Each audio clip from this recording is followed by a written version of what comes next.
I'm not calling a woman a bitch. I'm saying this bitch was acting like one.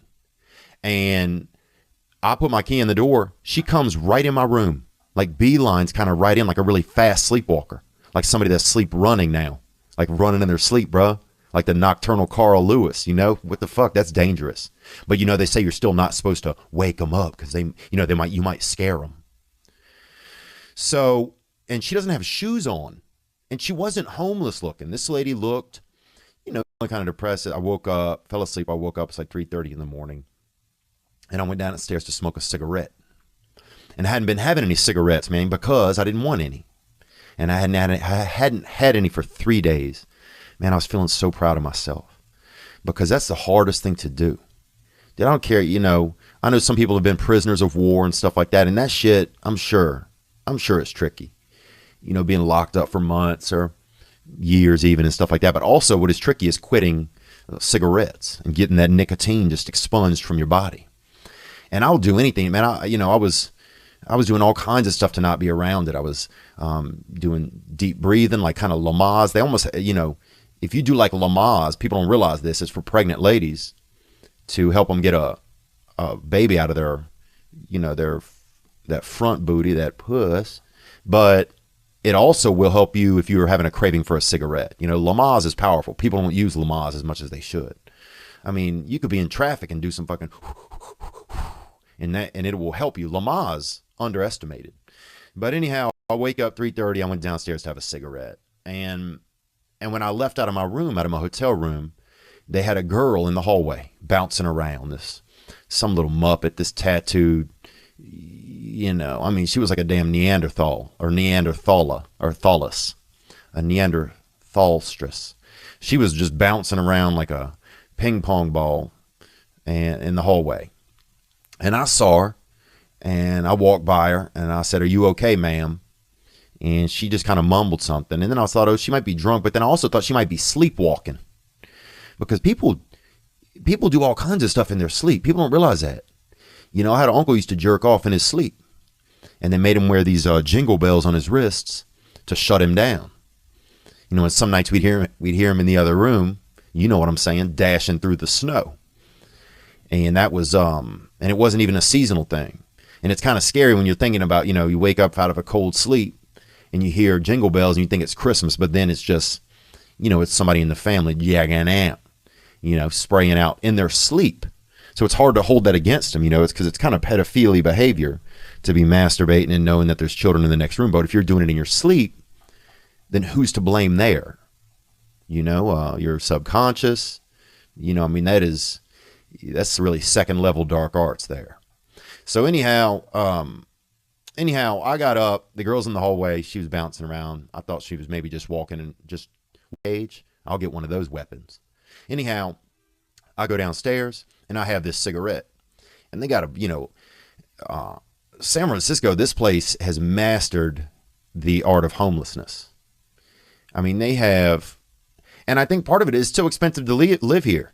You could be a regular person here with a regular job and you are homeless. You are sans casa. So I go down there, I have my cigarette, I come back up. This girl is walking the same way down the hallway that I am when I'm walking back to my room. It's 4 a.m. She's right up on me. And I said, "Ma'am, are you okay?" She's like, yeah. She was kind of a bitch, to be honest. And I'm not saying she was a bitch as a woman. I'm not calling a woman a bitch. I'm saying this bitch was acting like one.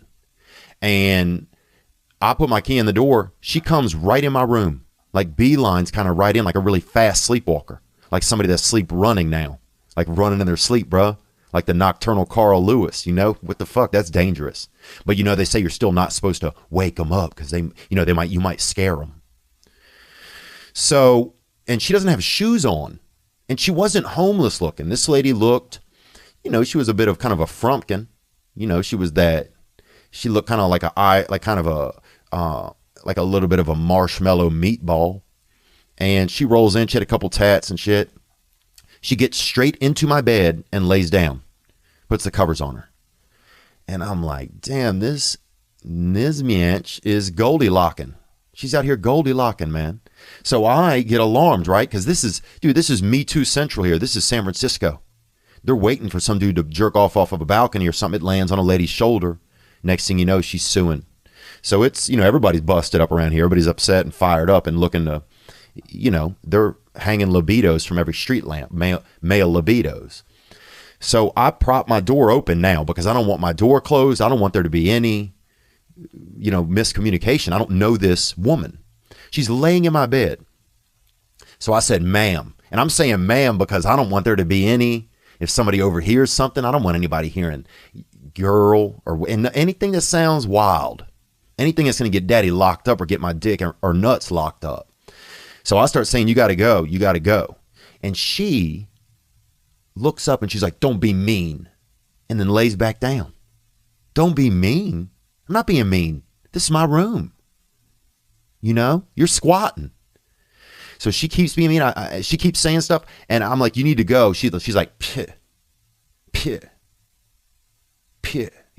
like I'm not good. Like, pih, like leave me alone. So I'm thinking, well, man, I'm going to call the front desk. And here's the thing, like, but if I call the front desk, then I'm thinking they come upstairs. Are they going to believe just me? Are they going to believe some man that there's a girl in his room? He doesn't know who she is. What if she wakes up and says, I did something? That's all she has to do is wake up and say, he tried. And then I'm in trouble. Man, I was scared. And then I was going to make a video. And I'm like, but then I'm thinking, well, if I put this video up, what if she doesn't like the video? What if she sees it? She gets upset at it. Then she could accuse me of something just to make herself feel better. So finally, I went over there and shook them. I know you're not supposed to wake these people up if they're sleepwalking, but I don't give a fuck. At this point, this lady is sleep trespassing. I don't even know who she's working for. If she's working for, the devil, I don't know what she's doing. If she has narcolepsy. When I was in junior high, we had a librarian. And he was a beautiful kind of mixed gentleman. He said he was French. And he might have been. Who fucking knows, dude? Nobody listened to the librarian. But this man, Pierre Fabre. And Pierre Fabre would fall asleep. And he would be teaching us about the Dewey Dance. And he'd fall asleep with his mouth open. And he looked like a little sugar donut. He was, he had that beautiful French color, kind of a beige.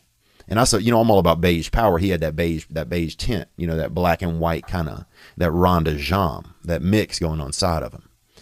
And he would be like, oh, you guys need to read. And he would fall asleep with his mouth open. So then us kids, we would try to shoot spitballs into his mouth while he was asleep. Anyhow, finally I get this girl up and I walk her out into I tell her she has to leave. I kind of walk her out into the hallway, close the door, and she's gone. And I lay down, say a little prayer because I don't want to get in any trouble. And I didn't do anything. And then 30 seconds later, I hear her arguing with somebody like 2 doors over. I'm sure she just went to the next door and tried to get in there. But I'm guessing she didn't have any shoes on and she didn't have dirty feet. So I'm thinking that she probably, if I was a straight pervert, dude, I could have, so there's some guys that would have acted out. That would have ruffled them feathers. That would have tried to fuck that goose. You feel me? So I was thankful at that moment that I wasn't just a straight pervert or a straight, I was just, because you don't know sometimes until you get in a position. Let's be honest. I can tell you right now, I would never do this. I would never do that. I would never do that. But you don't know. You say you don't steal. But what if there's $1 million suddenly just sitting somewhere next to you?